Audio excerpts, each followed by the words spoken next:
Hello everybody, ఈరోజు రసం powder తయారు చేసుకుందాం. ఈ రసం పౌడర్ ఒకసారి తయారు చేసి పెట్టుకున్నామంటే ఒక 6 months వరకు ఎప్పుడంటప్పుడు టేస్టీగా ఉన్న రసం తయారు చేసుకోవచ్చు. దీన్ని ఎలా చేయాలో చూద్దాం.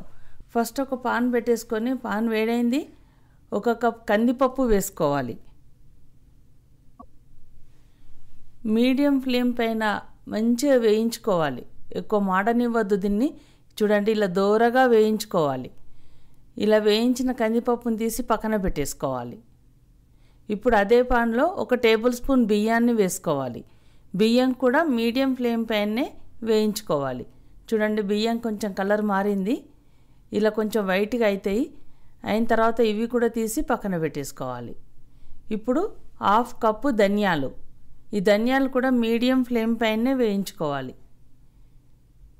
మంచిగా వేయించాలి, మాడనివ్వద్దు. చూడండి, కొంచెం కలర్ మారింది. ఇప్పుడు ఈ పక్కన పెట్టేసుకోవాలి. ఇప్పుడు 1 టేబుల్ స్పూను మెంతులు, అవి కూడా కొంచెం వేయించిన తర్వాత 1 టేబుల్ స్పూన్ జీలకర్ర, 1 టేబుల్ స్పూన్ మిరియాలు వేసేసి దోరగా వేయించాలి. చూడండి, కలర్ మారింది.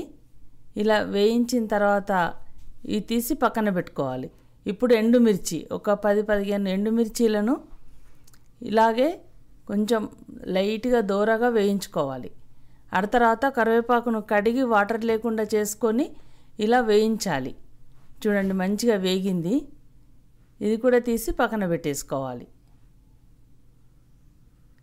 చూడండి, కరివేపాకు ఇట్లా అంటే ఇట్లా పౌడర్ లాగా అయిపోవాలి. ఇప్పుడు చింతపండు, ఒక సగం కప్ అండ్ ఒక పెద్ద నిమ్మకాయ అంత చింతపండు తీసుకొని నార లేకుండా చేసి అదే వేడి పాన్ పైన వేసేయాలి. కొంచెం వేయించినట్టు చేసి అలాగే పాన్ పైన వదిలేసేయాలి. దానిలో తేమ అంతా పోయి డ్రైగా అయిపోతుంది. ఇప్పుడు ఫస్ట్ మనం ఈ పప్పులు ఇవన్నీ వేయించుకున్నాం కదా, అవి 1 టేబుల్ స్పూన్ ఇంగు, 1 టేబుల్ స్పూన్ సాల్ట్ వేసి మిక్సీ పట్టుకోవాలి. చూడండి, ఇలా మిక్సీ పట్టుకున్నాం. ఇంగు సాల్ట్ వేసేసి అవి మంచిగా మిక్సీ అయిన తర్వాత మనం వేయించుకున్న చింతపండును కూడా అందులో వేసి ఇలా మిక్సీ పట్టుకోవాలి. ఫస్ట్ చింతపండు వేస్తే అంత మిక్సీ కాదు, అందుకని ఫస్ట్ పప్పులు అవన్నీ మిక్సీ అయిన తర్వాత చింతపండు వేసి మిక్సీ పట్టుకోవాలి. చూడండి, అంతే. ఇలా మూత పెట్టేసుకొని 6 months వరకు ఈ పొడిని వాడుకోవచ్చు. ఎప్పుడు కావాలనుకుంటే అప్పుడు మనం రసం చేసుకోవచ్చు. ఇప్పుడు రసం ఎలా చేయాలో చూద్దాం. ఒక గిన్నె పెట్టేసుకొని కొంచెం ఆయిల్ వేసి ఆవాలు జీలకర్ర వేయాలి. ఆ తర్వాత కొంచెం ఆనియన్ వేసుకోవాలి, తర్వాత కరివేపాకు వేసుకోవాలి, తర్వాత కొంచెం పసుపు వేయాలి. ఒకసారి ఇలా కలుపుకోవాలి. ఆ తర్వాత ఒక 2 టమాటాలని సన్నగా కట్ చేసైనా వేసుకోవచ్చు, లేకపోతే ఇలా పేస్ట్ చేసైనా వేసుకోవచ్చు. అది కొంచెం టమాటా గోలిన తర్వాత మనం రసం పౌడర్ చేసి పెట్టుకున్నాం కదా, 2 పెద్ద టేబుల్ స్పూన్లంత రసం పొడి వేసి కొంచెం కారం వేసుకొని కొంచెం నూనెలో ఉడికియాలి. ఆ తర్వాత వాటర్ పోసుకోవాలి. కొంచెం వాటర్ ఎక్కువనే పోసుకోవాలి.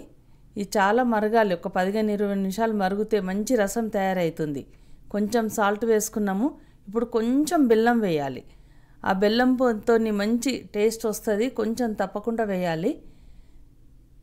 చూడండి, ఇలా మరుగుతూ ఉండాలి. ఇప్పుడు కొంచెం కొత్తిమీర వేసేసుకోవాలి. ఇప్పుడు ఈ రసం మరుగుతూ ఉన్నప్పుడు మనం కొంచెం తాలింపు ఇవ్వాలి.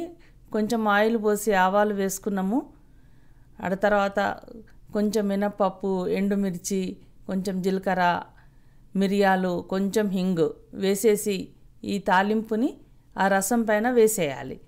ఇప్పుడు ఇలా రసం పైన తాలింపు వేసేసి ఒక 15-20 నిమిషాలు మంచిగా మీడియం ఫ్లేమ్ పైన మంచిగా మరగాలి. అంతే, టేస్టీగా ఉండే రసం రెడీ అయిపోతుంది. ఇలా రసం పొడి చేసి పెట్టుకోండి. ఎప్పుడంటే అప్పుడు మీరు రసం చేసుకొని ఎంజాయ్ చేయండి. ఈ వీడియో నచ్చితే లైక్ చేయండి, షేర్ చేయండి, సబ్స్క్రైబ్ చేయడం మాత్రం మర్చిపోకండి. Thank you.